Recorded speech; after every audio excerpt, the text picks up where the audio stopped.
Okay, great. So hi, everyone. Thank you all so much for coming today.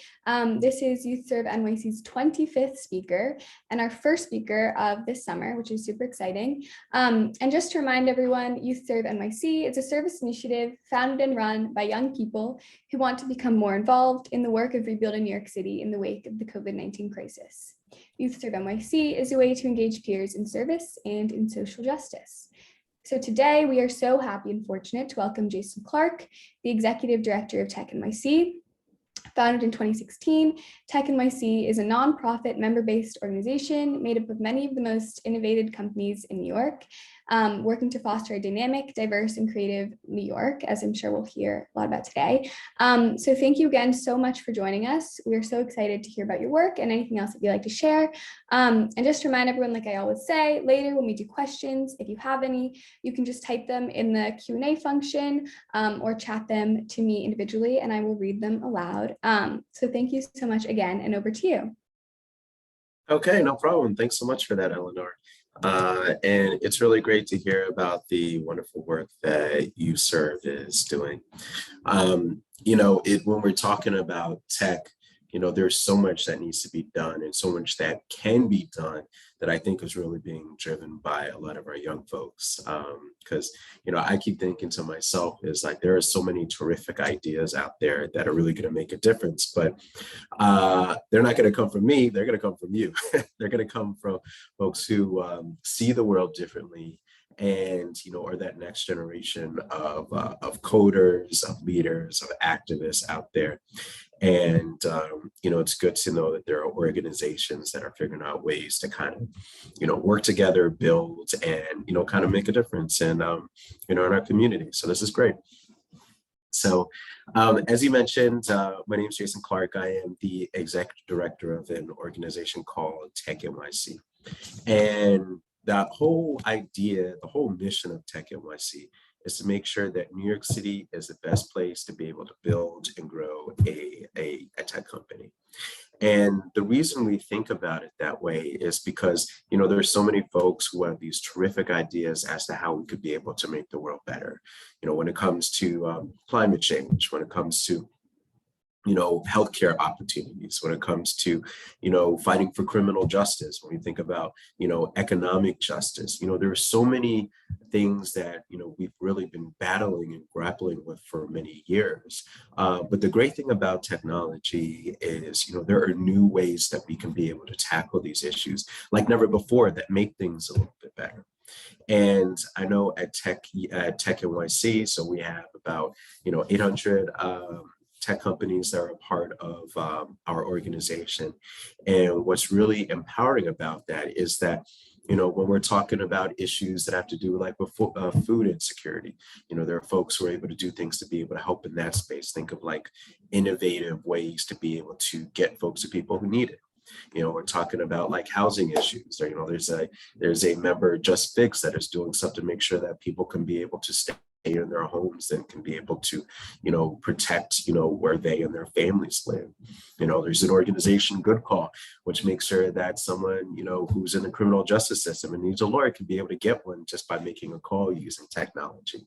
And what this all says to me is that the answers to issues that we've all been dealing with and that our parents dealt with, and that our grandparents dealt with, we are finally at a place where we can just think of and figure out solutions and figure out ways to be able to help. And that's, to me, what's really exciting. When you talk about what this next generation looks like, one of the things that's important to us is making sure that more people are getting into tech. So about 2 weeks ago, we launched a program called Tech Year NYC. And the whole idea behind it is to make sure that we're providing internship opportunities to students in high school, as well as some that are in college here in New York City. And the whole idea is that you could be able to, spend the summer, at a tech company and being able to see some of the things that can be done. Like in some of the previous versions that we've had in the past, We had some interns who worked through project-based learning and created a jobs board that we've been able to do. And now that jobs board has like over 12,000 jobs that are there. That's only because of these students who took the lead on it during a previous summer. Likewise, always some of my other folks here are always talking about how there was a cohort of students who were working at Etsy, which is a on-base, platform for, especially when it comes to arts and crafts and selling those and purchasing them, right? And they had a cohort of students who were telling them because they were not active in TikTok, they should be able to get active in TikTok and put together a whole strategy, which they implemented. So the thing about that that's great is that it means that I think, especially in tech, is that folks know that, creative ideas can come from anyone. It can come from someone who's 60, 70 and has a whole lot of experience to be able to show, but could also come from folks, who are, in their teens, who have, are looking at things or realizing issues or realizing, new creative ways to be able to deal with things that people hadn't looked at before. And, through Tech Year, we're trying to make sure that there are more folks who are coming out here. We've done some other things, especially during the pandemic, to ensure that different entrepreneurs that are here in New York who are doing some pretty cool things to make sure that differently able people can get jobs, and make sure that people living in transit deserts are able to get from one place to the other, to underbanked communities who need to be able to get financial resources. Like, there is so much that's out there, and I think that that's probably what inspires me most about Tech NYC and what's available.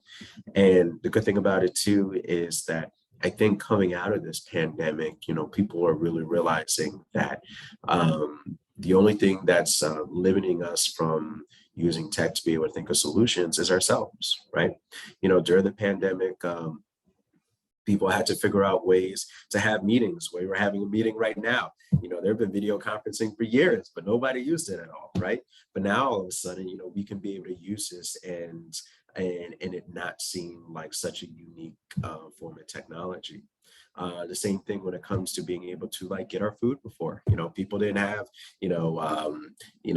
Grubhub or DoorDash or what have you, as easily accessible, many years ago. But now you can be able to get your groceries. You can be able to figure out ways to be able to help. And what I'm interested, especially with YouthServe and especially with all of you who recognize that next generation, is what are we going to do, or what are the ideas that you have that are going to make a difference? And it could be in it could be in gaming, it could be in media, it could be in education, it can be in fashion. There's nothing out there that can't be done. And I just think it's great that this would be a great time to hear your ideas. And then I think, as a society, our responsibility is to make sure that you have the opportunities to be able to learn how to get involved, so that you can go out there and change the world. So that's probably a good place to stop and see if there are any questions or anything else that people want to speak more about. Great, thank you so much. So we can definitely transition into some questions now for the remaining time. And so I can start with a few of my own, and then again, as people have questions as they come up, you can put them in the Q&A function or chat them to me.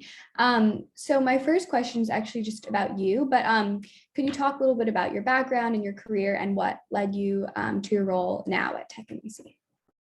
Yeah, sure. So my background started as a, since we're talking about high school, let me start with high school. So I went to the Bronx High School of Science. And when I was at Bronx Science, that was definitely probably my first experience, I think, with folks who, really thought about the world differently, who had some really amazing ideas. There's this project called, I can't remember anymore. I think a man changed his name, but it was called Westinghouse or Intel. I don't know if those things sound familiar nowadays, but it was this huge technology um, contest. And Bronx Science was like one of the #1 places. I mean, I think they've had, 3 Nobel laureates that have come from out there, at Bronx Science. So, it was definitely a place when people are thinking creatively and thinking about ways that, you could be able to do something differently with technology. But even with all that, I decided I wanted to do something different and go to law school. So after college, I went to law school. I worked for an office known as the New York State Attorney General's office. There I tried to fight for rights, of people in my community. Now, during that time, and then even after that, I started to work together with organizations like our Internet Protection Bureau. Worked with certain startups that were doing stuff to use technology in creative ways to be able to help people. And it got me in thinking that a lot of the things that actually made me decide or be interested in going to law school, the idea that I thought I could be able to help folks, the idea that that would be the best way to be able to advocate for folks. I actually started to realize that, those same things that made me want to go to law school are the same reasons why I think this can be a real moment for tech. We're coming out of the pandemic and people are looking at technology differently than they ever had before. Thinking about, there's a change in, the mayor and governor, and a lot of people are talking about technology and, optimistic ways that you hadn't seen for quite a while. And thinking that this can be a real moment where we decide and figure out ways that we can use technology to, have a good impact on people. So that's what brought me here. I've only been here, I think, about, somewhere between like 4 and 5 months. So it's still, pretty new in that sense. But Tech NYC has been around doing some really good work for the last 5 or 6 years. Great, thank you. So you've been talking about how the tech industry has how we need to take advantage of it more, or just think about it differently post-COVID. So can you just talk about how the pandemic or the pandemic's effects on the tech industry have shaped or affected the work of Tech NYC more recently, and how you also think about Tech NYC's work in the future? Yeah. Well, it's a good question. I think the first thing is just like everyone else. It may be a tech organization, but just like anyone else, people, right? So the idea that you couldn't be able to meet with people, the fact that you couldn't be able to talk or see people, or, people had to be, at their homes and not be able to go to work, those things just change things in a lot of ways. But I think that in a lot of ways, it also gave us an opportunity to be able to show what tech could be able to do, figure out so people can still be able to stay connected and stay involved, where people can be able to work from home as opposed to having to go into the office, or still be able to stay in touch with family, or figure out ways that we could be able to identify, who has COVID and what are the best ways to get people who need medication and healthcare services, who need it most to be able to do so. So I think it gave tech an opportunity to really be able to showcase why it's important and why this is something we got to invest in. And I think that that's what we saw. I mean, there is in 2021, there was $55 billion with a B, $55 billion that was invested in New York tech companies. And that's because people saw the opportunity that's going to be, but they also saw that the world is being looked at differently. So we wanted to know, who are the people who are looking at it differently? Who are the people who are tackling an issue from a way they hadn't, and that hadn't been done in the past?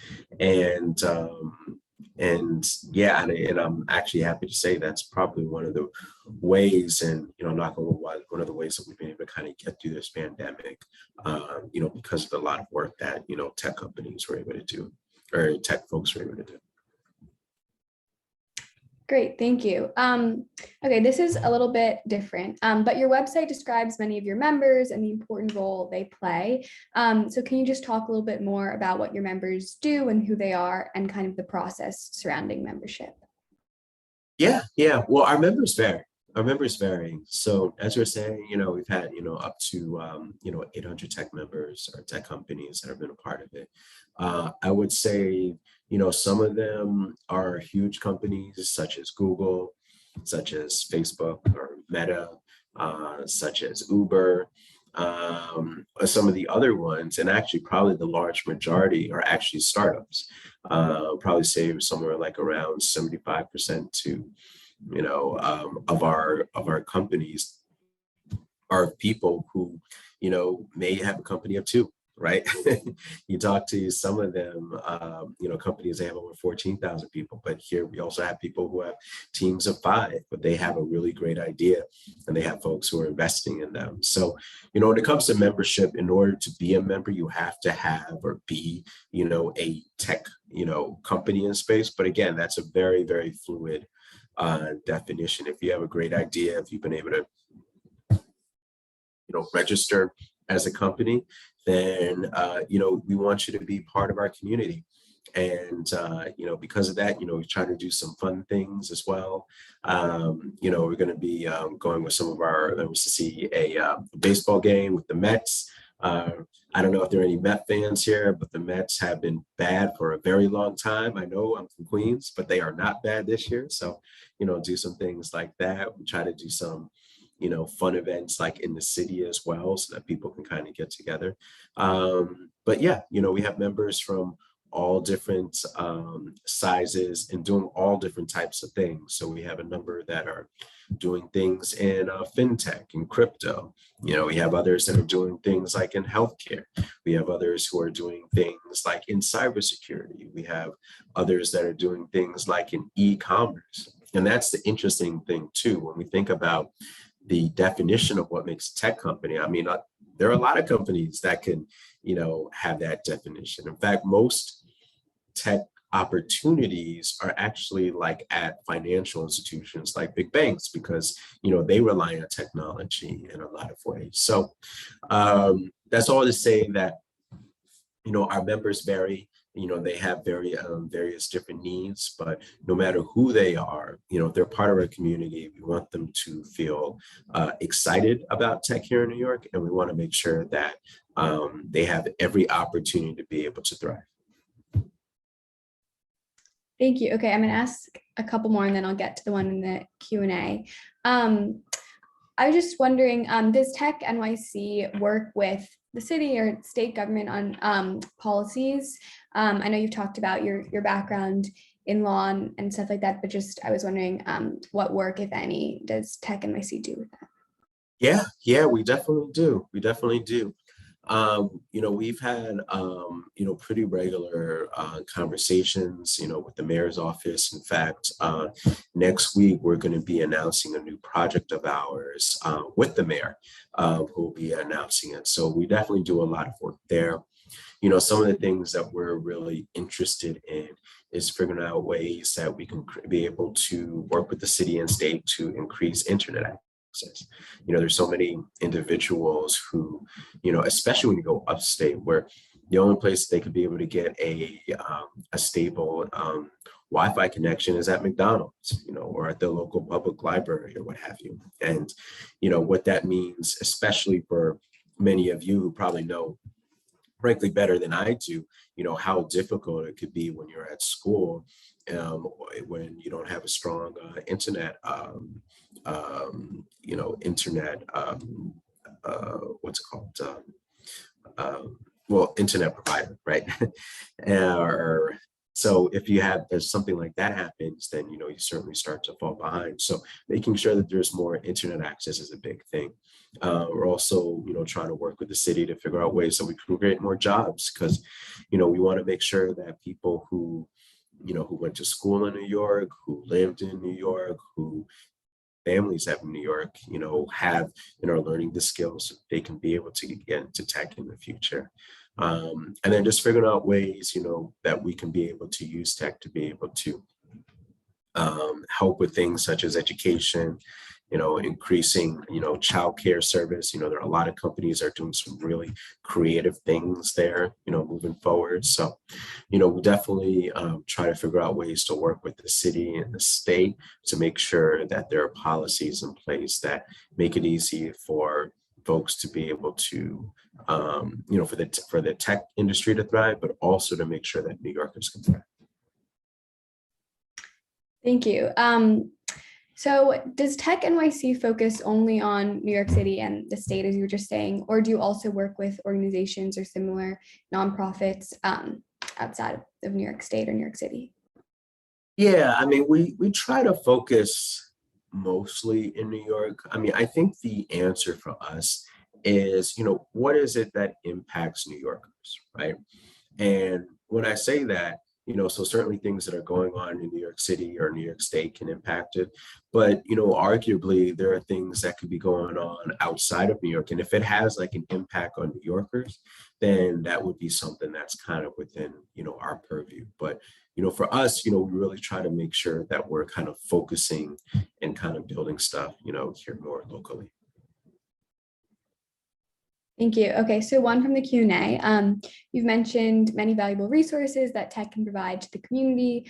How are you thinking about communicating or best communicating with the very large community or lots of people who don't have technology expertise or the mechanisms to connect to all those resources? So I guess, yeah, how do you think about communicating this work to communities? Yeah, no, that's a good question. Well, I think the first thing, I mentioned before, we're having that internship project. And part of that is to make sure that people know, or people are being able to get that access to, computer science and access to what it's like to be able to work at a tech company. Like I've gone and visited a couple of these companies, and they are some pretty fun and pretty nice places to be. Like I have a sweet tooth. Sometimes I'll go, they have a whole kitchen of like food and snacks and everything that's just completely free. There is another one that I went up to their lobby, and and this is where you can see the character of folks, who are in some of these spaces. And they had a huge, probably like 10 to 12 foot gold Tyrannosaurus Rex that was in there, right? So it's, part of my thinking is that if people can see that this is a place where you can be yourself, where you can be able to express yourself in ways where thinking about things differently isn't looked at, as a bad thing in any type of way, I think that that's going to naturally get people more involved. So we try to do things that way. Part of it too is really just, working with partners, right? I don't want us to just do things that are focused solely like in the tech space. I think that the tech in New York only succeeds if it's part of the fabric of what makes all New York and all New Yorkers here. So that means we got to figure out ways to work with folks who are doing things like, in other spaces and all these. I mean, that's one of the things that I think is unique about tech, where tech is related to, your hospitals and healthcare. Tech's related to, your family, or tech's related to, all these different things that there's a component to it. So I think that what we need to do to make sure people know more about this stuff is figure out ways that we can have partnerships and work with nonprofits in the city and state and other folks who are not necessarily like tech focused, but figure out ways how we can be able to help them. And by doing that, maybe their members or people who are involved with them will also see and kind of think about, some cool things that are happening here. Great, thank you. Okay, I think we have time for just a few more. How do you navigate some of the downsides of tech, concerns about online privacy or safety, and some of the dangers related to artificial intelligence? Do you work with companies on some of these issues? So if you just could talk a little bit about that. Yeah, definitely. Well, I think that's why it's important that, we're thoughtful about the way that we're supporting and building tech, right? We don't want there to just be some system out there where it's like the Wild West. We want to make sure that, technology is available, to everyone. But at the same time, we want to make sure that there aren't any unintended consequences that come from, using technology or people using it in a bad way. And that's why, when we figure out, especially when we work with the city and state, we want to think about what it is that's being done, and what their goals are, and figure out ways how we can achieve them so that there are the right protections in place, but also at the same time make sure people can be able to access it as much as possible so they can be able to do well. So I think that, when we're thinking about what we're able to build, and I think that, tech in particular, you should look at it as a tool. So that means that in a lot of ways, it's the way it's being exercised and used. So we want to make sure that we're doing things to make sure that it's being used in the right way and not being used for, bad purposes. And that's something we always have to think about when we're thinking about, AI, or we're thinking about some of these other issues that, we're supporting and we're championing the use of tech, but not in a way that's going to be harmful to others. That makes a lot of sense. Great. Thank you. Okay, so I think I'll end with one more question. I know we've talked a lot about youth, the importance of new generation and youth involvement. So just kind of building off of that, what is your advice to young people like us who want to get involved in more public service work? And I know you've already begun to answer this, but just what general advice do you have to people who are very committed to the city and to serving vulnerable New Yorkers? Yeah, well, I think the first thing is make sure you believe in yourself. Believe that, where there is a will, and just think about what it is that you want to do. I know when I was younger, I had some idea, but I really didn't know exactly what it was. And sometimes it means trying something out and realizing I don't like this, or this is not something I think I want to do for the rest of my life. And that's okay. But now you can be able to say that you know this, for sure. And, I think that especially when you're in high school, when you're graduating from high school, if, for example, you're going to college, you want to use this as an opportunity to explore as much of what's out there so that you can be able to make a informed decision about what it is you want to do and what it is that, is going to make you happy. And then after that, it's about making sure that you have the, belief in yourself to, go after it, because, there are always going to be a million reasons why, whatever it is you decide, someone will think that it's not the right thing for you to do. But you have to live your life and figure out what's going to make you feel fulfilled as a person. And the best way to do that is to learn as much as you can about what's out there. And then once you've decided, once you figure out what it is you want to do, you have to kind of put those blinders on and then figure out, how do I do that? Like, does that mean that I have to take certain classes? Does it mean that I have to work really hard? And the answer is likely for that one always going to be yes. But you have to figure out what it is that's going to make you happy. And if you want to do something that's in public service, if you want to do something that's giving back, the great thing is there are a million ways that you can be able to do so. So see what's out there, kind of take the temperature, try a few things on, see what you like. And then once you decide is what you want to do, don't let anyone talk you out of chasing your dreams. Well, thank you so much. I think that's all the time we have for today. But this recording will be posted, like I said, on the YouTube channel and the website. But yeah, thank you again to everyone who came, and thank you so much. No problem. Thanks so much, YouthServe NYC and Eleanor. I had a great time, and I'll talk to you and see you soon. Thank you.